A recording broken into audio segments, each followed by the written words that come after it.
How you doing, KT? How you doing? I'm pretty good. Good. We'll get ready with some questions for you here. We're going to start with James Kripia from the Oregonian. Hey, KT, during the summer, man, it looked like you weren't slowing down at all. When you went home in LA, you were working pretty much anywhere. Where all were you? Whether it was, looked like between schools, parks, and pretty much anywhere else you could be. And just what went into every day, what was kind of your routine? So in the off season, I was back home with my family, so I was really doing home workouts. I mean, push-ups.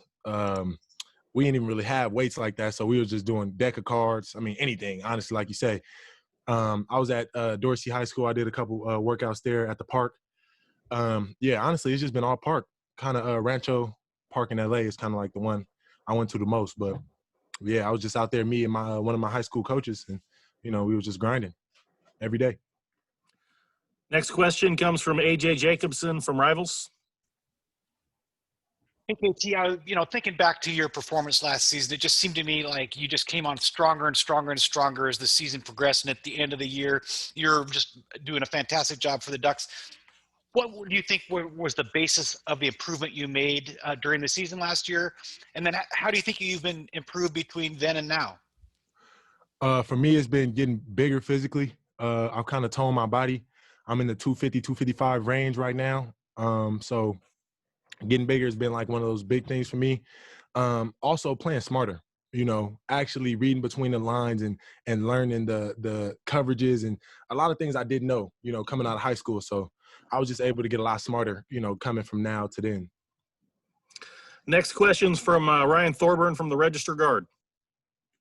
Kayvon, it turns out you only got to spend 1 year on the same team as Penei Sewell, but how much did competing against him help you accelerate your development? And just based on these early practices, who are some of the guys you think might be able to try to fill those shoes? Honestly, what I could say about Penei, he gave me that confidence, and every day I knew I had to go against, he's the best guy in the country. So it was like, once I did that every day, I could go against anybody, So now coming into this year, I have all confidence going in on every play. Filling in his spot, you got Salah. His last name's pretty hard, but yeah, Salah. You got George Moore, and you got Big Steve. Oh, Big Steve, he gonna be ready. And he's. I see him, Salah, and George being the next guys at the tackle spots. Next question is from Julian Minenson from KZI. Hey, Kayvon. Just wanted to say, year one to year two fall camp, just kind of what's the difference? Is the mindset different? Knowing what you know now going into this fall camp, how do you attack it? Is it different than last year as a freshman? Kind of take me through that. Well, for me, the mindset is almost completely different. When I first came in, I was kind of an understudy. I was learning. I was growing. Coming to this year with all that's been going on, I've had to kind of step and embellish this leader position on the team. So that's kind of what has been my mindset, and just being a leader. And now, I'm not the youngest guy in the room anymore. I'm, closer to the oldest. So I got to really be the exemplar for, everybody under me and everybody that's looking to see, what to do. And honestly, it's about being perfect at this point. It's no more just the best I can. It's about really being perfect and being consistent. Next question comes from Eric Scopel, 247 Sports. Hey, Kayvon, you kind of mentioned you're one of the veteran guys now. A ton of freshmen on the defensive line, I think, especially at the spot you're working at. Kind of what have you seen from those guys? And I guess how have you, built to work, as a leader, just as a sophomore now?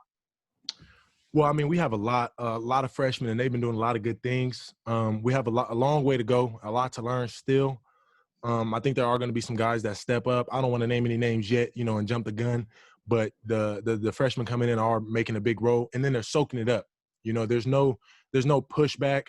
They're kind of seeing, the leadership. New leaders are taking place, and everybody else is following. So I feel like we got a good mixture of young guys and intermediate guys that have been able to, step into the role, and it's working together. It's like it's molded into a big family.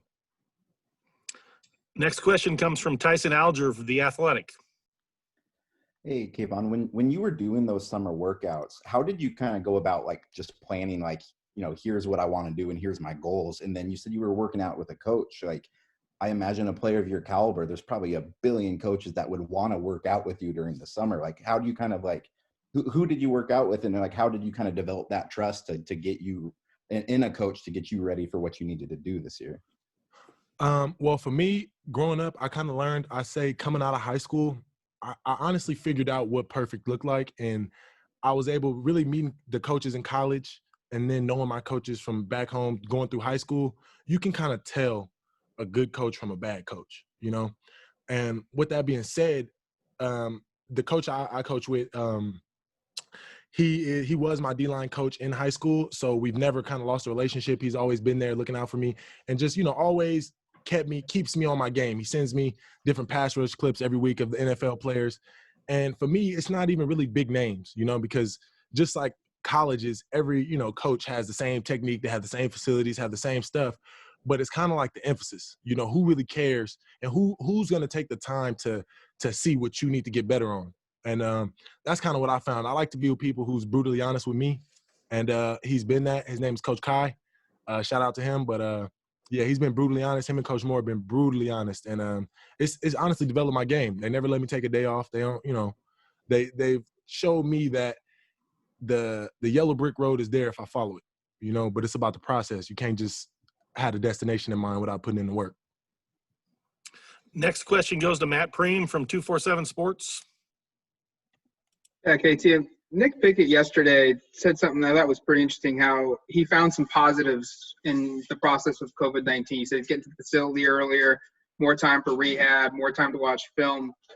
Has there been anything that you found that, to make a positive out of this kind of situation that we're in right now? Honestly, the rehab. The schedule we have now has given us more time to really take care of our bodies and really be ready. Our sports science has really made a great plan for us in development and being ready to go and being healthy. So you see a lot of guys taking advantage, a lot of younger guys taking advantage early. You usually see it in the back end. When people are seniors, they start to take care of their body, they start to realize. But, with what's going on, people are really, taking heed to it. And, it's working out for the best for us. Next question from Max Torres from Scoop Duck. Hey, Kayvon, great to meet you, man. I know, with your play style, with your athleticism, you get asked to do kind of a lot of different things with this Oregon defense, rush the passer, come off special teams.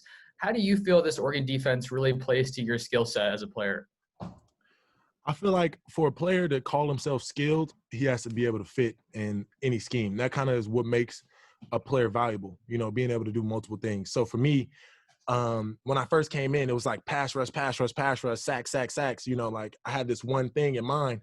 But then when you really realize it, you got to be a 4-down player. You got to be able to, be there all the time. So it's like, for me, learning coverage, being just as good as in rundowns as I am in pass downs. It honestly, it's the whole nine. You got to have the whole package if you want to be a great player. So, once I realized that, that's kind of been my mantra. Just, doing everything and the little things. Next question's from James Crapia of the Oregonian.